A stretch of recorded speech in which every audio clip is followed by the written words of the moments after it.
하나님 말씀은 시편 23편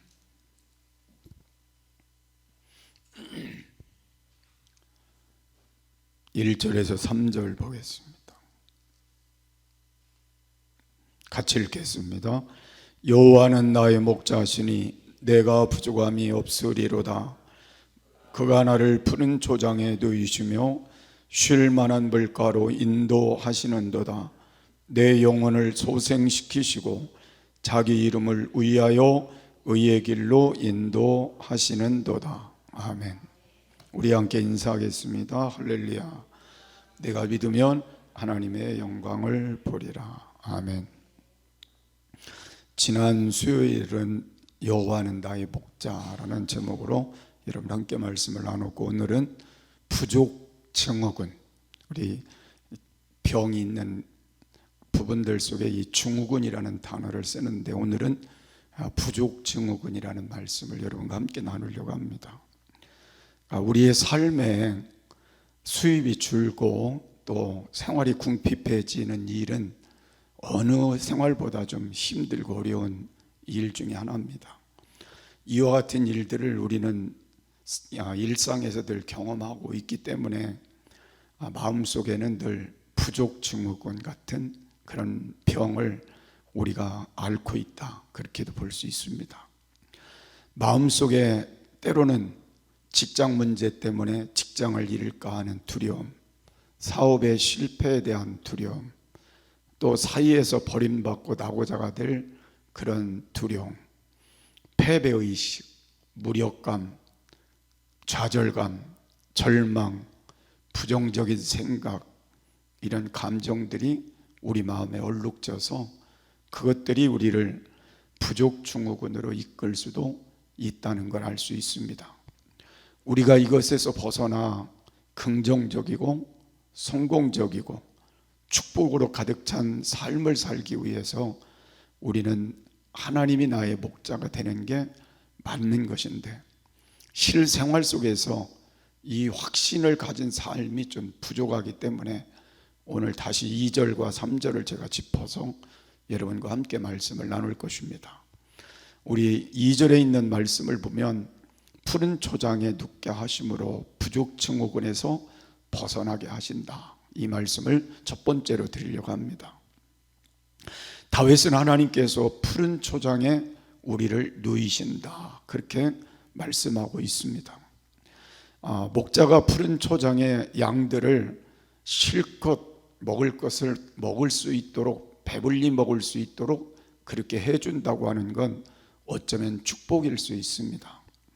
이처럼 우리는 예수님이 우리의 목자가 되시고 우리는 양이 된다는 건 우리의 삶의 모습인데, 우리가 영적인 의미와 육적인 의미를 담아서 제가 말씀을 드릴 겁니다.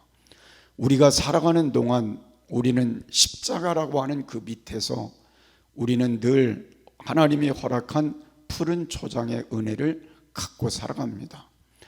우리가 이 땅을 살아가는 동안 우리에게 늘 필요한 것이 있다면 용서라는 단어입니다. 우리가 늘 죄 가운데 머물러 있어야 되기 때문에, 또 죄 가운데 우리가 살아갈 수밖에 없기 때문에 우리는 하나님께로부터 용서라는 그 푸른 초장에 주시는 은혜를 힘입어 그걸 먹어야만 우리가 영적인 승리의 삶을 살아갈 수 있는 거예요. 그래서 십자가의 그 은혜 속에서 늘 우리에게 주시는 용서의 꼴을 먹고 사는 것이 우리에게 매우 중요하다는 것을 깨달을 수가 있습니다. 그래서 그 가운데 용서만 주시는 것이 아니라 우리를 의롭다고 하시는 그 꼴도 우리가 먹게 될 때 진정한 하나님의 은혜의 삶을 누릴 수가 있는 겁니다. 그래서 오늘 저와 여러분은 하나님이 우리에게 용서할 길을 주시면서 또 의롭다 할 길을 주시면서 너희는 이 푸른 초장에서 이것을 먹으라고 말씀하시는 것처럼 우리에게 주시는 이 은혜를 늘 우리의 것으로 가지고 살아간다면 우리는 영적으로 귀한 삶을 누리지 않을까. 그래서 오늘 여러분들에게 용서와 의의 이 은혜의 푸른 초장에 여러분이 머물기를 바라고, 또 또 그 은혜 속에 거하는 하나님의 축복자들이 될 수 있게 되기를 바랍니다. 그래서 이것을 마음껏 누리면서 거기에 감사하고 또 그것을 끊임없이 나의 삶에 적용하고 그렇게 하면서 하나님의 주시는 이 은혜를 가지고 살아갈 때 우리가 하나님께도 복된 인생의 모습으로 세워져 가게 될 것입니다. 또한 푸른 초장은 성령의 충만한 초장이다, 그렇게 말할 수도 있습니다. 요한복음 7장 37절과 39절 내용의 말씀을 보면 명절 끝날 곧 큰 날에 예수께서 외쳐 가라사대 누구든지 목마르거든 내게로 와서 마시라. 나는 말을 믿는 자는 성경의 이름과 같이 그 배에서 생수의 강이 흘러나리라 하시니 이는 그를 믿는 자의 받을 성령을 가리켜 말씀하신 것이라. 예수께서 아직 영광을 받지 못하신 거로 성령이 아직 저희에게 계시지 아니하더라. 예수님 말씀하셨는데, 예수님을 믿으면 성령께서 우리의 뱃속에서 강물같이 흘러나리라고 말씀하신 건 성령의 충만을 말씀하시는 것임을 알 수가 있습니다.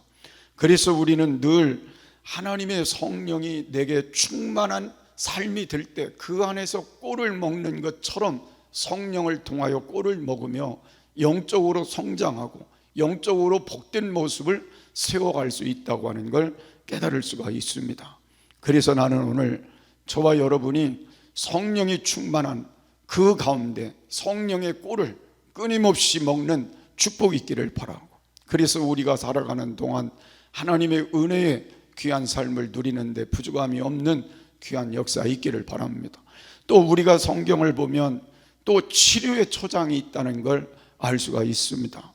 마태복음 8장 16절에 17절 말씀을 보면 저물매 사람들이 귀신 들린 자를 많이 데리고 예수께 오거늘 예수께서 말씀으로 귀신들을 쫓아내시고 병든 자를 다 고치시니 이는 선지자 이사야로 하신 말씀에 우리 연약한 것을 친히 담당하시고 별명을 짊어지셨도다 함을 이루려 하심이더라고 말씀했습니다.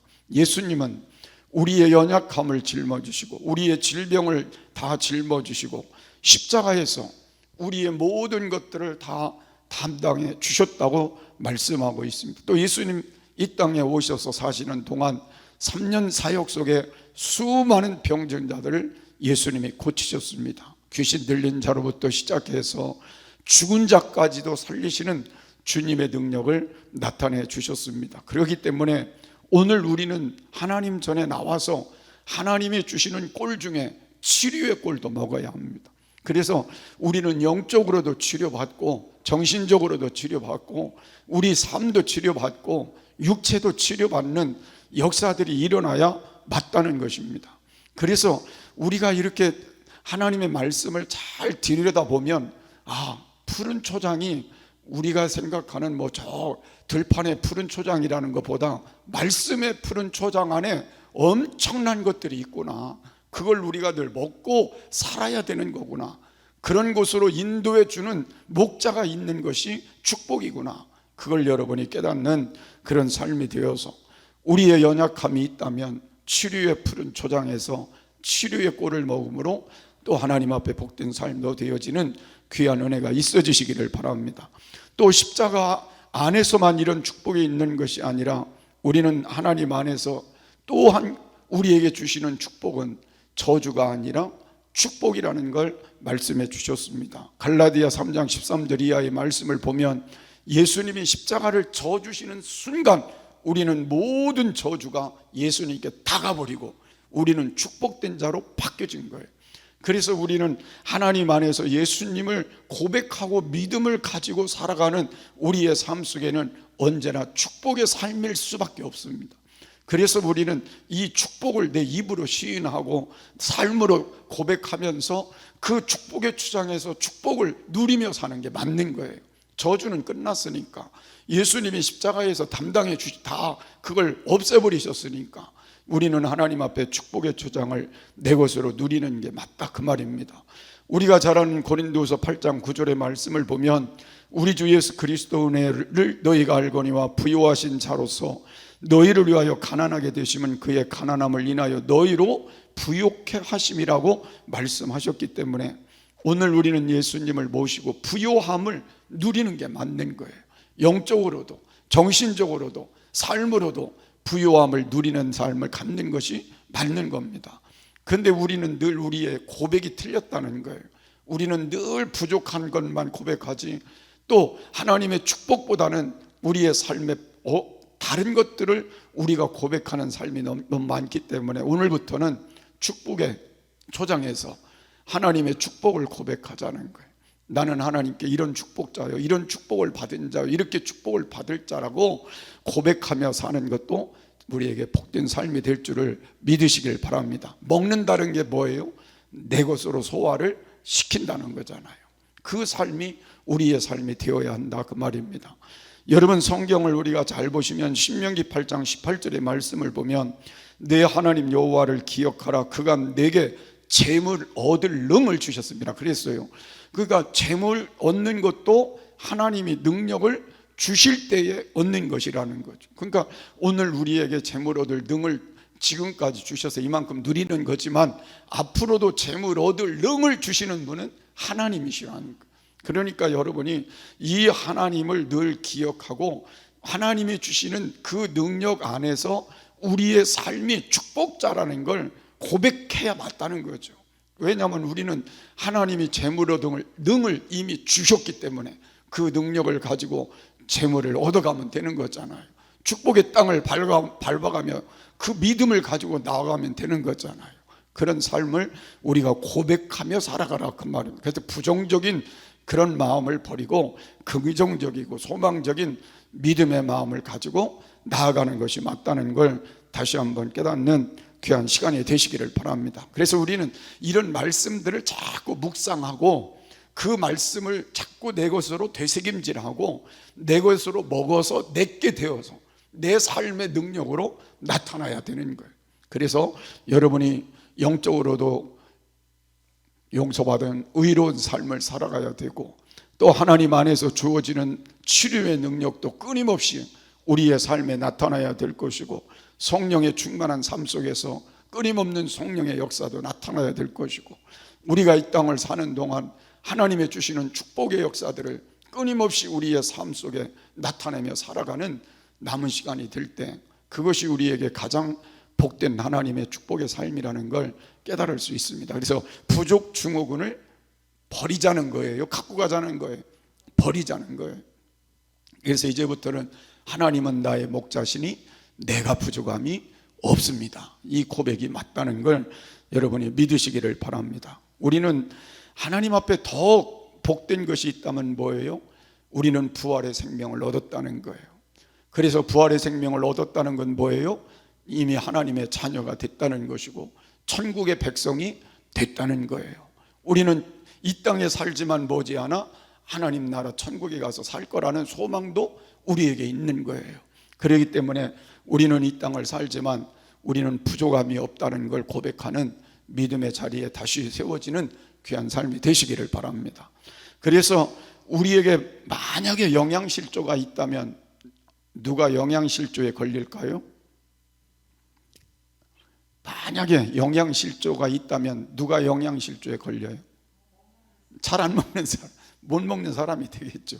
그러니까 여러분은 잘 먹으면 돼요. 뭘 잘 먹어요? 말씀 안에 있는 걸 자꾸 내 것으로 먹으면 돼요. 그 안에 푸른 초장의 모든 것들을, 영적으로부터 삶의 역사된 모든 것들을 아멘으로 내가 먹고 그대로 삶을 살아가면, 고백하며 살아가면, 시인하며 살아가면 그것들이 열매가 되고 축복이 될 수 있다는 겁니다. 그래서 오늘 우리는 영양실조에 걸리지 않기를 바라고, 그래서 하나님의 주시는 모든 축복을 누리며 승리하시기를 바랍니다. 그래서 부족 증후군에서 벗어나자는 거예요. 두 번째는 쉴 만한 물가로 인도하심으로 부족 증후군에서 벗어나야 된다고 말씀하고 있어요.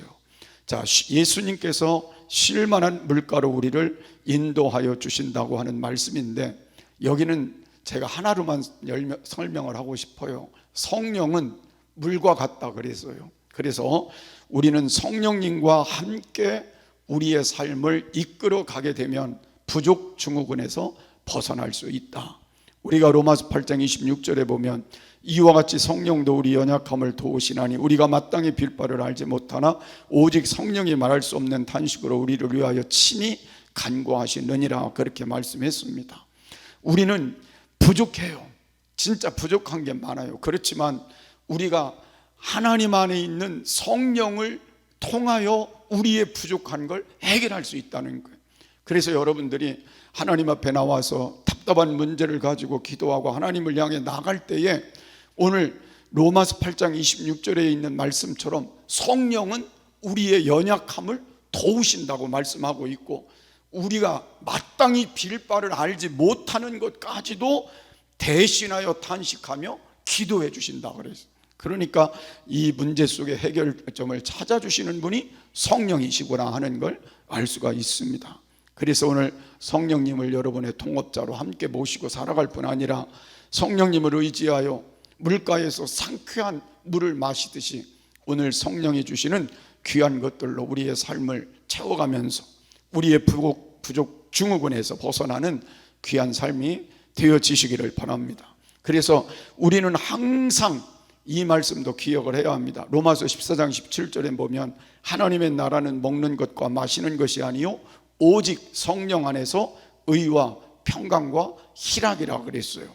그렇기 때문에 성령이 내 안에 계시면 언제나 우리 마음속엔 하나님 나라가 이루어지는데, 그 나라엔 뭐가 있어요? 의와 평안과 기쁨이 있다 그랬어요. 그러니까 여러분이 이와 같은 삶으로 남은 시간 우리의 삶에 부족한 부분들이 사라지고 하나님의 귀한 축복의 삶이 누려지는 귀한 은혜 있기를 바랍니다. 세 번째로는 내 영혼을 소생시킴으로 부족 증후군에서 벗어나게 된다는 겁니다.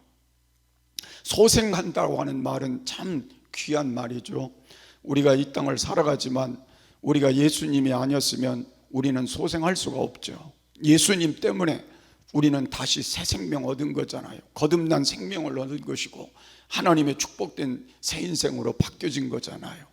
그래서 저와 여러분은 이 세상은 살고 있지만 죄와 세속과 육체의 일과 이 세상에서 마귀가 끊임없이 우리의 영혼을 빼앗아 가려고 했지만 우리는 예수님을 통해서 그 생명을 다시 소생시키는 축복을 받은 거잖아요.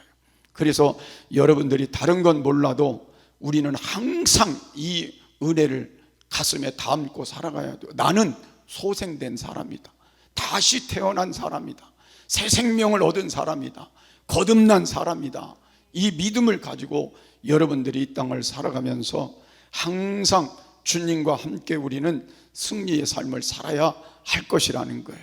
왜냐하면 시편 119편 49절 말씀을 보면 주의 종에게 하신 말씀을 기억하소서. 주께서 나로 소망이 있게 하셨나이다. 이 말씀은 나의 곤란 중에 위로라. 주의 말씀이 나를 살리셨음이니라. 그래서 우리에게 주신 영혼의 소생함을 주신 것은 우리를 살리신 거잖아요. 우리를 살리신 그것은 바로 하나님께서 우리의 삶을 복되게 하신 것이고 가장 행복을 주신 거잖아요. 이 세상 많은 사람들이 많은 재물을 갖고 권세를 누리고 이 땅의 모든 걸 누려도 소생되지 못해서 이 세상을 살지만 불행하게 사는 사람들이 수없이 많은데, 오늘 우리는 하나님 안에서 소생하는 축복을 받고 이렇게 영적인 생명 안에 거하며 우리가 부족하지만 그래도 하나님 의지하는 믿음을 갖고 우리의 삶을 살아가는 삶이 됐으니 이보다 더 행복한 게 어디 있냐 그 말이에요. 우리가 이 땅은 지금 살아가는 게 힘들지만 우리가 하나님 안에서 하나님의 것으로 살다가 하나님 나라까지 갈 수 있는 축복된 인생이 됐으니 이보다 더 큰 축복이 어디 있냐 그 말이에요.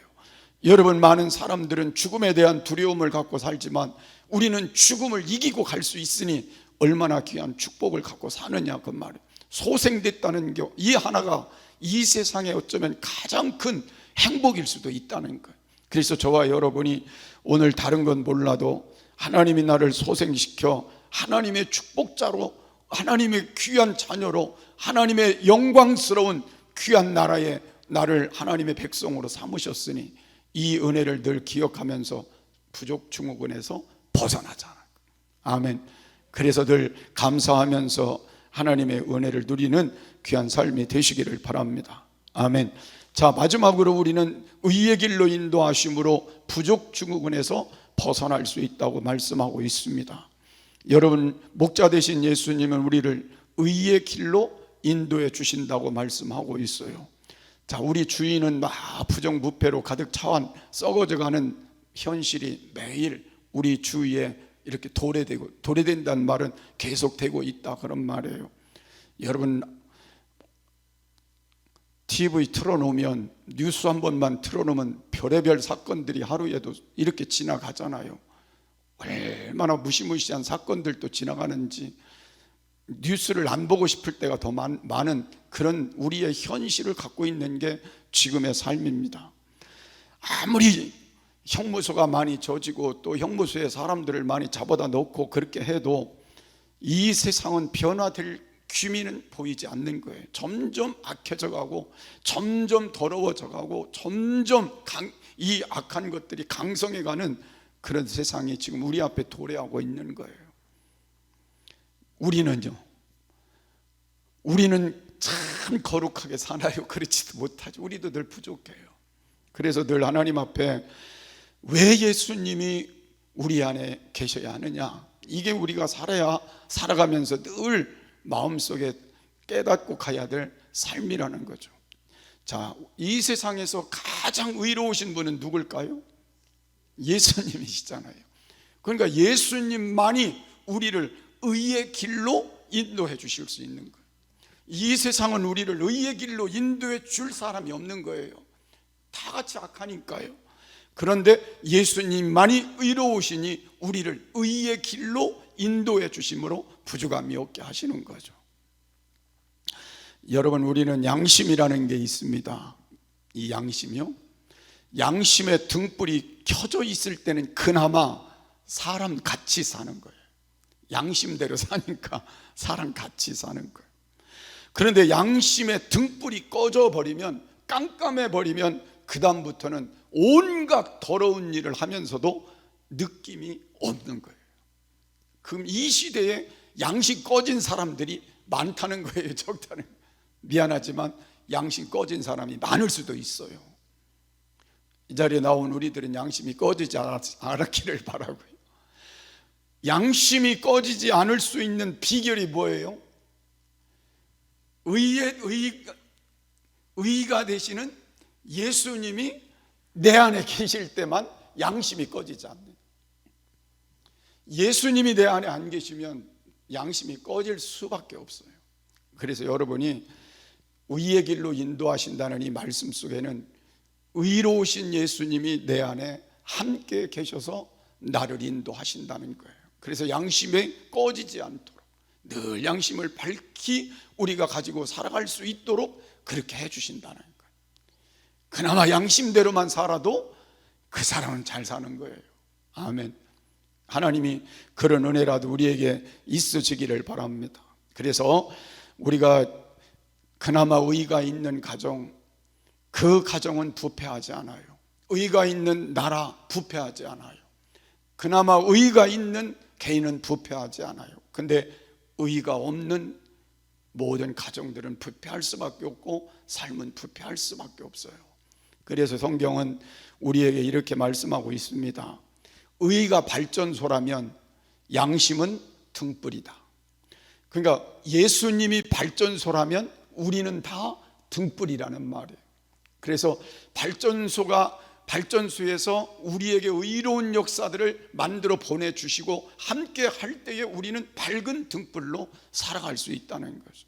그래서 오늘 우리는 의의 길로 인도하신다는 이 말씀을 마음속에 두고, 예수님이 나의 인도자가 되실 때, 나를 의로운 길로 인도하실 때 내가 양심의 등불 꺼치지 않고 양심을 가지고 바르게 말씀 안에서 하나님이 기뻐하는 삶을 살아갈 수 있구나, 이 믿음을 오늘 다시 한번 가지심으로 이제 여러분 살아가는 동안 우리가 이 땅에서 밝은 빛을 비추고 의로운 삶을 살아가며 많은 사람들에게 좋은 영향력을 끼칠 수 있는 그런 삶을 살아가야 될 겁니다. 그래서 오늘 우리는 예수님이 나의 목자가 되시면 쉴 만한 푸른 초장, 쉴 만한 물가, 그 다음에요, 예? 소생시키시고, 그 다음에요, 의의 길로 인도해 주시기 때문에 우리는 부족 증후군에서 벗어나고 복된 삶을 살 수 있습니다 하는 말씀을 여러분 기억하시고, 오늘부터 부족 증후군에서 벗어난 삶이 되시기를 주의 이름으로 축복합니다.